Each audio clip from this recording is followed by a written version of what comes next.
বৃষ্টি কিভাবে আসবে?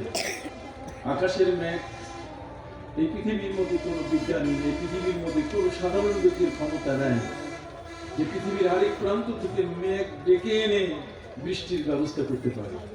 যদিও আধুনিক কিছু মানুষ কিছু আবিষ্কার করেছে একটি কৃত্রিম বৃষ্টি, তাও অল্প কয়েক মিনিটের জন্য। একটা দেশের একটা অঞ্চলকে বৃষ্টি দিয়ে তাদেরকে স্বাভাবিক অবস্থায় নিয়ে আসার জন্য আল্লাহর আবরে রহমতের বৃষ্টি একান্ত প্রয়োজন। অতএব সেই সময়কালের একজন ওলি, একজন দরবেশ, তিনি সমরকান্দের গভর্নরকে বললেন যে এইভাবে নয়, বৃষ্টি যদি প্রয়োজন হয় তাহলে ওসিলা ধরতে হবে। যদি বলেন কি ধরতে হবে? আবার বলেন কি ধরতে হবে? ওসিলা। কোরআন বলছে ইয়া আইয়ুহাল্লাযীনা আমানুত্তাকুল্লাহা ওয়াবতাগু ইলাইহিল ওয়াসিলা। সতর্ক করে দিয়েছেন আল্লাহকে ভয় করো এবং ওসিলা ধরো। এই ওসিলাকে কেন্দ্র করে কত কথা, বাজে যত কথা আছে মৌলবীরা, এই মোল্লারা পুরোটাই বাকি রাখে। সম্মানিত সুধী, দরবেশ প্রত্যেকটি জায়গায় আল্লাহ পাক রব্বুল আলামিন এই ধরনের কিছু মানুষ যারা মুস্তাজাবুদ দাওয়াত, যাদেরকে আল্লাহ তাআলা অন্তর্দৃষ্টি দিয়েছেন। আল্লামা কান্নানী রাহমাতুল্লাহি আলাইহি, তিনি তার একটা কিতাব আছে, যে কিতাবটার নাম হলো কাশফুল মুগাত্তা। কাশফুল মুগাত্তার কিতাবের মধ্যে তিনি আল্লাহর ওলিদের শ্রেণী বিভাজন করেছেন। তার মানে এই যে পীর, দরবেশ, ওলি, আবদাল, আওতাদ, আখিয়ার, গাউস, কুতুব, কথা বলেন না, এই ধরনের 29 প্রকার আল্লাহর ওলিদের স্তর বিভাজন করেছেন তিনি। এগুলো বর্ণনা করেছেন। আল্লাহ পাক রব্বুল আলামিন পৃথিবীতে এই ওলিদেরকে তিনি দায়িত্ব দিয়েছেন। সাধারণ ব্যক্তিরা, দেশের রাষ্ট্রপ্রধান, এরা যখন অপারগ হয়ে যায়, তখন আল্লাহর এই সমস্ত ওলি যারা আছেন, তারা যখন আল্লাহর কাছে ডাক দিয়ে বলে, আহ্বান করে, আল্লাহর কাছে আবেদন করে, ওয়া ইন্না মিন ইবাদিল্লাহি মান লাউ আকসামা আলাল্লাহি লা আবাররা। সহিহ মুসলিমের হাদিস, আমার প্রিয় নবী সাল্লাল্লাহু আলাইহি ওয়াসাল্লাম তিনি বলেছেন, ওয়া ইন্না মিন ইবাদিল্লাহ, আল্লাহর কিছু এমন বান্দা আছে, লাউ আকসামা আলাল্লাহি লা আবাররা, যদি আল্লাহর কাছে কিছু দাবি করে বসে, কসম দিয়ে যদি কিছু চায়, তাহলে সাথে সাথে আল্লাহ তাআলা সেটা মঞ্জুর করে। জোরে বলেন সুবহানাল্লাহ।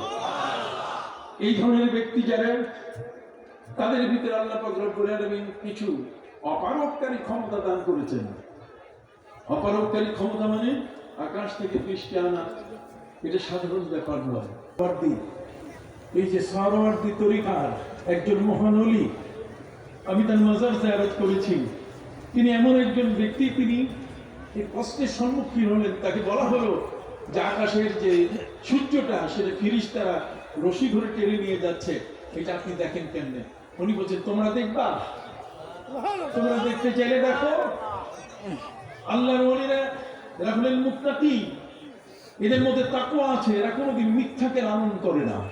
যদি বলেন, এরা কোনোদিন মিথ্যাকে লালন করে না। কোনো মিথ্যা তাদের জীবনের কোনো সম্পদ হিসেবে তারা গ্রহণ করেন না।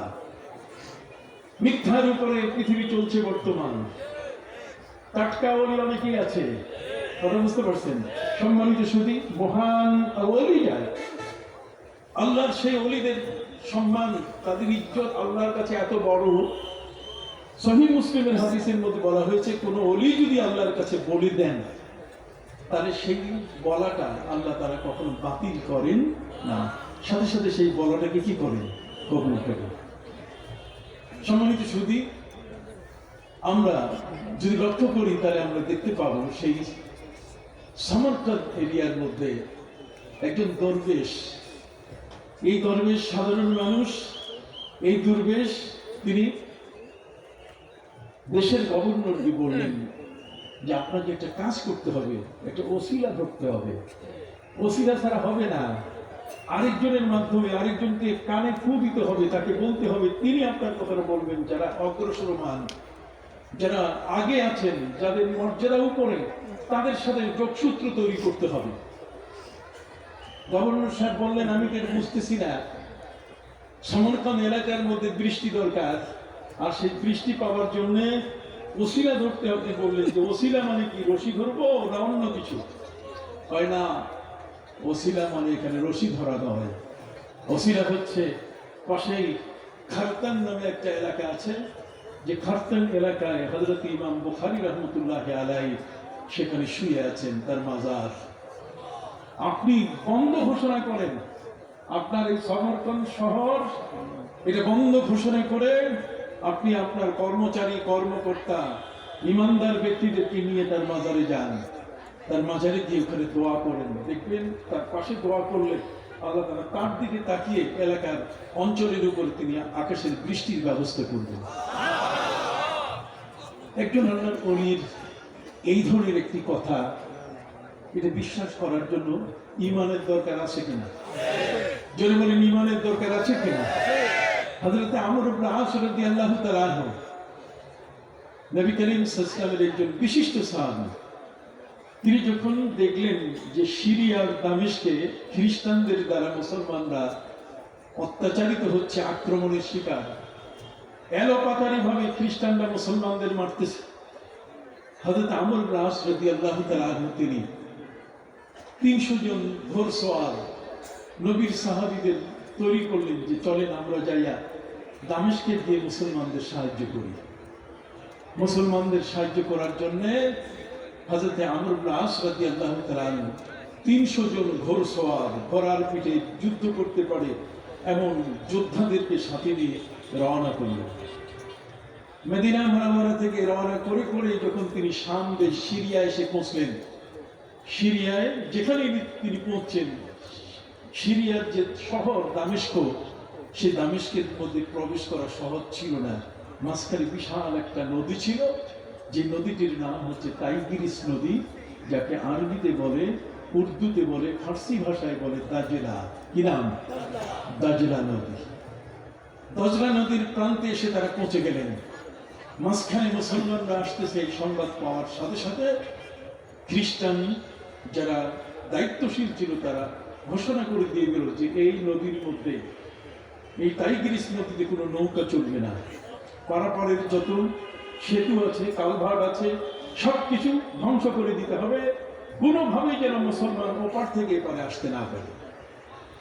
মুসলমানদের বাধা সৃষ্টি করা হলো নৌকা বন্ধ করে দিয়ে। কি? নৌকা বন্ধ করে দিয়ে, সেতু ভেঙে, পারাপারের ব্রিজ ভেঙে মুসলমানকে কি থামানো যায়? মুসলমানের সিনার মধ্যে আছে আধ্যাত্মিক এক মহাশক্তি। জোরে বলেন, এই আধ্যাত্মিক মহাশক্তিটা হলো, সে যা বলবে তার জবানটা এত মূল্যবান, এই জবান দিয়ে আল্লাহর কাছে যা বলবে, সাথে সাথে আল্লাহ তাআলা তাকে পরিত্রাণের ব্যবস্থা করবেন, তার কথাটি তিনি গ্রহণ করে তাকে মর্যাদা সম্পন্ন আসনে বসাবেন। অতএব সম্মানিত সুধী, হযরত আমর ইবনে আস রাদিয়াল্লাহু তাআলা আনহু তিনি 300 জন ঘোড়সওয়ার নদীর সামনে, টাইগ্রিস নদী বিশাল বড় মেঘনা পদ্মার মতো লম্বা, তার চওড়াটা, খরস্রোতা নদী, এত বেশি পরিমাণে স্রোত যে স্বাভাবিকভাবে পার হওয়ার কোনো সুযোগ নাই। তার সঙ্গীরা বললেন, আমর, আমরা এখন কি করতে পারি? আমরা কি পিছিয়ে যাব না আমরা সামনে যাব? হযরত আমর ইবনে আস বলছেন রাদিয়াল্লাহু তাআলা, তিনি বলছেন যে এ ব্যাপারে আমার কোনো মন্তব্য করার সুযোগ নাই। আমি আপনাদেরকে বলতেও পারবো না যে আপনারা পিছিয়ে চলেন, চলে যাই মদিনায়, আর না হলে চলেন আমরা সামনে যাই, টাইগ্রিস নদীতে আমাদের ঘোড়াগুলো সেখানে পানিতে নামিয়ে দিয়ে আমরা সাঁতার কেটে চলে যাই। আমি কোনোটাই বলবো না। হযরত আমর ইবনে আস রাদিয়াল্লাহু তাআলা আনহুকে তার সঙ্গীরা বললেন যে আপনি তো আমাদের দলপতি, আপনি আমাদের কি দলপতি? আমি লিডার বলতে চাই না, আমি কি বলতে চাই? দলপতি। আপনি আমাদের রাহবার। আপনার কথা অনুযায়ী, আপনার সাহস এবং শক্তির উপরে আমরা আজকের এ পর্যন্ত এসে পৌঁছি, কিন্তু এই নদী, এত বড় নদী পার হবো কিভাবে? আপনি নিজেও কোনো আমাদেরকে বলবেন না, তাহলে কে বলবে? হযরত আমর ইবনে আস রাদিয়াল্লাহু তাআলা তিনি বললেন, যদি আমাকে একটু সুযোগ দেওয়া হয় তাহলে 2-1 মিনিটের জন্য আমার চক্ষু বন্ধ করবো। আমি চক্ষু বন্ধ করার পরে চক্ষু যখন আমি খুলব, তখনই আমি সিদ্ধান্ত দিতে পারবো যে আমরা তাইফিরিস পার হয়ে দামেস্কে যাব না আমরা মদিনা ফিরে যাব, কোনটা। তারা বললেন, আমর